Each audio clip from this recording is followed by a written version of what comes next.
अस्सलाम वालेकुम व्यूअर्स, कैसे हैं आप सब। मैं बिल्कुल ठीक और उम्मीद करती हूँ आप भी ठीक होंगे। तो आज की हमारी रेसिपी जो है वो है रमज़ान स्पेशल। तो आज हम बना रहे हैं दही फुल्कियाँ और इसको आप इफ्तारी में बना सकते हैं और उसके अलावा वाइट चावलों के साथ भी अच्छी लगती हैं। तो रेसिपी को स्टार्ट करेंगे, लेकिन उससे पहले जो है आप लोग मेरे चैनल को सब्सक्राइब करेंगे, वीडियो को लाइक करेंगे, शेयर करेंगे, बेल आइकन को प्रेस करेंगे ताकि मेरी आने वाली हर एक नई वीडियो का नोटिफिकेशन जो है वो पहले आप लोगों को मिला करे। और आप लोग मुझे सपोर्ट करेंगे, मेरे चैनल को ज़रूर सब्सक्राइब करिएगा। तो उससे पहले जो है अभी सुबह का टाइम है और बच्चे भी बैठे हुए हैं नाश्ते के इंतज़ार में, और मैं नाश्ता बना रही थी क्योंकि नाश्ता जो है वो हमारा बहुत सुबह बनता है जल्दी, क्योंकि सबको स्कूल जाना होता है। मुझे भी जाना होता है स्कूल और इनके पापा को भी जाना होता है अपनी ड्यूटी पे, तो इसलिए नाश्ता जो है वो मैं बहुत जल्दी बनाती हूँ। फजर की अज़ान जैसी होती है ना, तो नमाज़ वगैरह पढ़ के और उसके बाद जो है मैं नाश्ता बना लेती हूँ ताकि हमें लेट ना हो। तो बस यहाँ मैं नाश्ता बना रही थी और बच्चे भी साथ ही बैठे हुए हैं नाश्ते के इंतज़ार में। तो चाय मैंने पहले बना ली थी और अब बना रही थी पराठे, क्योंकि मेरे बच्चे सिवाय नाश्ते में ना चाय पराठे के अलावा कुछ और नहीं अच्छा लगता, नहीं खाते। तो बस इसलिए ना मैं बना रही थी इनके लिए पराठे। और उसके बाद जो है मैंने स्कूल में अभी थोड़ा सा टाइम था, क्योंकि अब दिन थोड़े से बड़े हो गए हैं ना, थोड़ा सा टाइम मिल जाता है। तो मैंने कपड़े इस्त्री कर लिए, एक दिन पहले धोए थे क्योंकि हमारे यहाँ ना लाइट का बहुत इशू है, तो बहुत लेट हो जाता है फिर। तो अब हम अपनी रेसिपी को स्टार्ट करते हैं। तो यहाँ लिया मैंने बेसन, 1 कप बेसन लिया है मैंने, और इसमें ना सबसे पहले हम ऐड करेंगे बेकिंग सोडा। और बेकिंग सोडा जो है ना वो हमने बहुत थोड़ा सा इसमें ऐड करना है, बहुत ज़्यादा नहीं ऐड करना। बस 1/4 टीस्पून टेबल स्पून हमने इसमें ऐड करना है बेकिंग सोडा। इससे ना सॉफ्ट से बनेंगे और बहुत टेस्टी बनेंगे। तो इसमें हम पहले ऐड करेंगे बेकिंग सोडा। उसके बाद मैंने इसमें सुरख मिर्च का पाउडर ऐड किया है 1 चम्मच, और आधा सा मैंने इसमें ऐड किया है हल्दी, और आधी चम्मच मैंने इसमें ऐड किया है सूखा धनिया पाउडर। ठीक है, और इसको अब हम थोड़ा सा पानी डाल के, और इसमें मैंने नमक भी ऐड किया है अकॉर्डिंग टू टेस्ट। उसके बाद जो है हम इसमें ऐड कर देंगे पानी, और पानी हमने इसमें बहुत ज़्यादा डाल के ना इसको बिल्कुल पतला सा नहीं बनाना, थोड़ा सा इसको हमने गाढ़ा रखना है ताकि इसमें ना कोई लम्स भी ना रहे। और इसका ना मैं आपको दिखाती हूँ कि इसका ना किस तरह से हमने इसका पेस्ट बनाना है, जो बहुत ज़्यादा थिक भी ना हो और बहुत ज़्यादा थिन भी ना हो। तो बस इसमें ना कोई लम्स वगैरह नहीं होंगे, अच्छी तरीके से हम इसे मिक्स कर लेंगे। देखें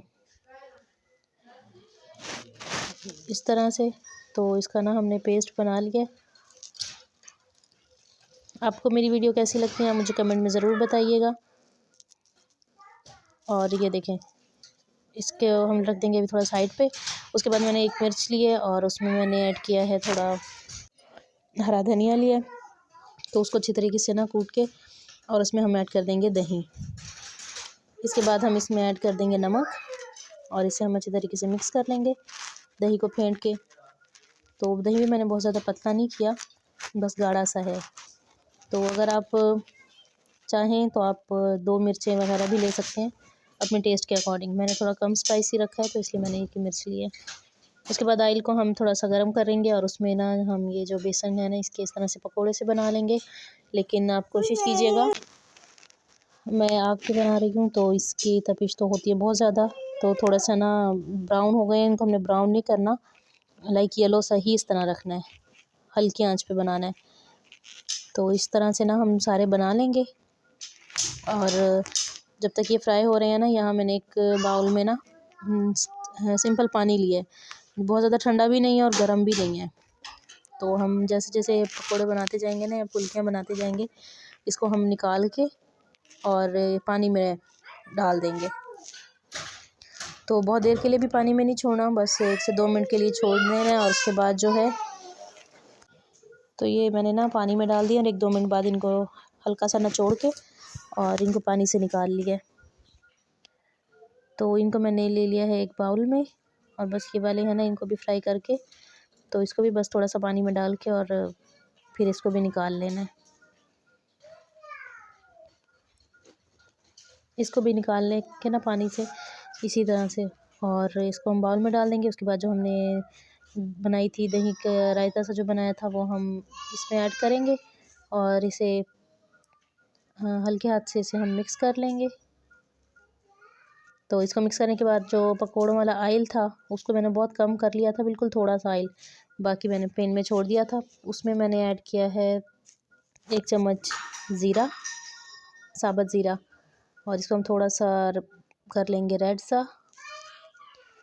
तो बहुत ज़्यादा जलाना नहीं है, बस इसको ना थोड़ा सा कलर देना है। और उसके बाद जो है हम इसके ऊपर फुल्कियों के ऊपर कर देंगे इसका बंगार। ये देखिए इस तरह से।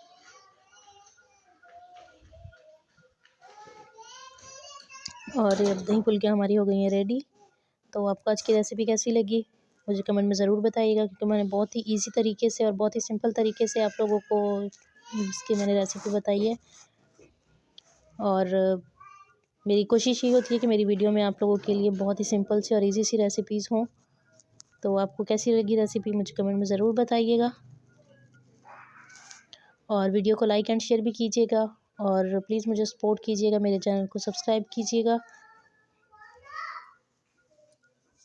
क्योंकि मेरे चैनल पे ना आप लोगों के लिए बहुत ही अच्छी अच्छी सी वीडियोस होंगी, बिल्कुल सिंपल सी टिप्स और ट्रिक के साथ, और फैमिली व्लॉग भी होंगे। तो मेरे चैनल को आप सपोर्ट कीजिएगा और कमेंट ज़रूर कीजिएगा। मिलती हूँ इंशाल्लाह आप लोगों से अगली वीडियो में, तब तक के लिए अल्लाह हाफिज़।